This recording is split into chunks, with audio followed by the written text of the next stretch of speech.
Hello everyone, this is Tanu Arora. I'm making this video on the puzzles that are generally asked in the manual testing interview. I have listed out around 3 to 4 puzzles that are asked to me in my interview. So yeah, let's begin with it. So let's see our first puzzle. Yes, so let's start with our first puzzle. It is rope burning problem. This puzzle have been asked to me in my many interviews. So let's begin with it. So what is this? You have two ropes coated in an oil to help them burn. Each rope will take exactly 1 hour to burn all the way through. However, the ropes do not burn at a constant rate. There are the spots where they burn a little faster and spots where they burn a little slower. But it always takes 1 hour to finish the job. So what is the question then? We have to calculate the exactly 30 minutes from this. So I think the problem is clear. Like I have two ropes and each rope takes 1 hour completely to burn. So I just want to calculate 30 minutes. So I am giving you the few seconds to just think about it, and then we'll move to the solution. So guys, coming to the solution. So how will I calculate the 30 minutes? What I'll do is I'll just burn both the ropes from both the ends. So it will take just half of the time which it was taking earlier. Earlier when I was burning it from one end, it is taking 1 hour. Now I'm burning from both the ends, so it will take 30 minutes. That's why I can calculate 30 minutes without any watch, without any clock. I'll just calculate the 30 minutes. So that's the simple solution of it. Similarly, if I have to calculate 45 minutes, and what will I do? Just think it. So let's see the solution for the 45 minutes. What I'll do is I'll just burn the rope A from both the ends. If I'm burning rope A from both the ends, it will completely burn in 30 minutes. And once I have started burning rope A from both the ends, at the same time what I'll do is I'll burn rope B also, but only from one end. Once the rope A is completely burned, that is 30 minutes has been passed, but rope B is somewhere in between. Okay, so when the rope A is completely burnt, 30 minutes have been passed. So what I'll do is I'll take rope B and burn it from another end. It has already consumed its half of the time, that is 30 minutes of complete burning. But if I am burning it now from both the ends, then the remaining part will be burnt in just half of the time, like half of the 30 minutes, that is 15 minutes. So when the rope B will be completely burned, then I'll have 45 minutes. 30 minutes that I have calculated by burning the rope A from both the ends, 45 minutes then that I have calculated by burning rope B from both the ends when the rope A has already burnt.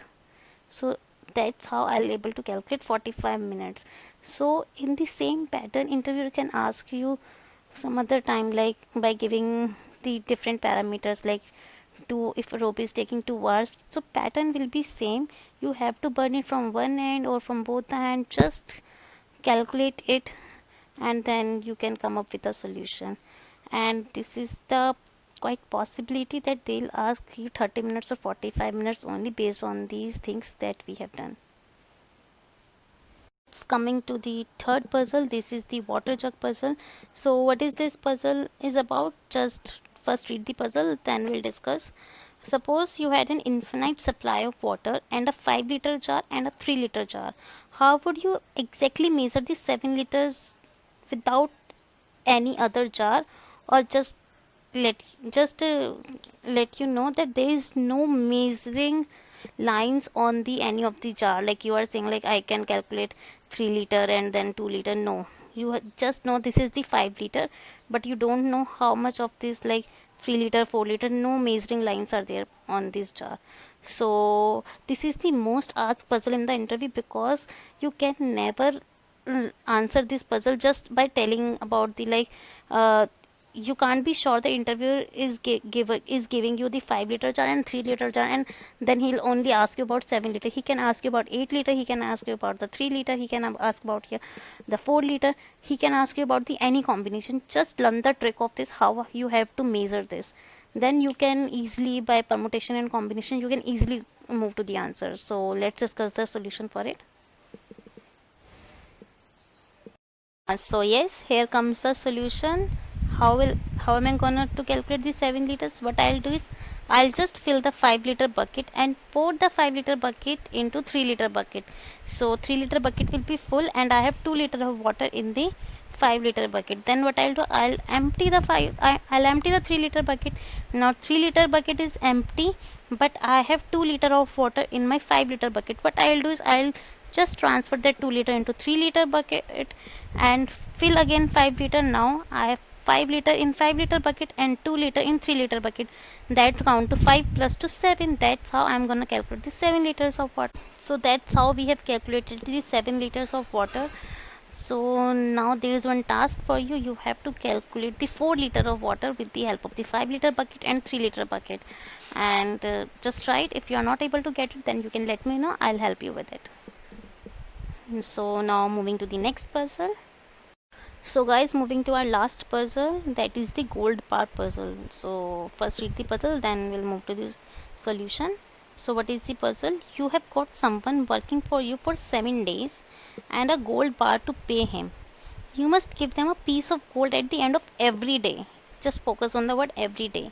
What and where are the fewest number of cuts to the bar of gold that will allow you to pay him 1/7 each day? So you have to pay him all the 7 days and with the same amount of the gold. For the, like, if you want to pay him 1/7, so you have to pay him 1/7 daily. So main point is, what is the minimum number of cuts that you are gonna make in the gold bar? Like, it will be very lame if you are saying I'll cut it 7 times and pay one daily.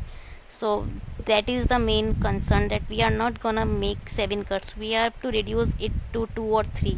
What can be the minimum number? Just think about it. Then we'll move to the solution. So let's coming to the solution. So we're gonna figure out what is the minimum number of cuts that we are gonna make in our gold bar. So consider it like that, this is the 7-gram bar. So what I'll do is I'll cut 1 gram from it and pay it on day 1 to my employer. Okay, day 1 I have completed. Now day 2 comes. What I'll do, I'll cut 2-gram piece, that is piece B as shown in the figure, and give my employer that piece and take back the A piece that I have given on day 1. So on day 3 again, what I'll do, I'll give him that piece, A piece, which I have taken back from him. So I have the C piece, which is 4 gram, and B and A piece with the employer. Now day 4 comes. Now I have to pay him 4 grams. So what I'll do is I'll give C piece to him and take back B and A piece from him. So now day 5 come, then I'll again give him A piece, and now he has 5 gram paid per day daily. And then we move to day 6, and on day 6 what I'll do is I'll give him the B piece and take back A piece from him. Then he's having C plus B, that is 4 plus 2 6 gram, which is of day 6, that is 6 gram on day 6. So he's paid like all days. So on day 7 I'll give him A piece back, and then that's how he gets each gram daily, and my cuts will be minimum 2. One is of 1 gram and other cut is having 2 gram. So yeah, this is a solution for it. So that's all about the puzzles. Thanks for watching it. If you have any concern, just write back to me. Thank you.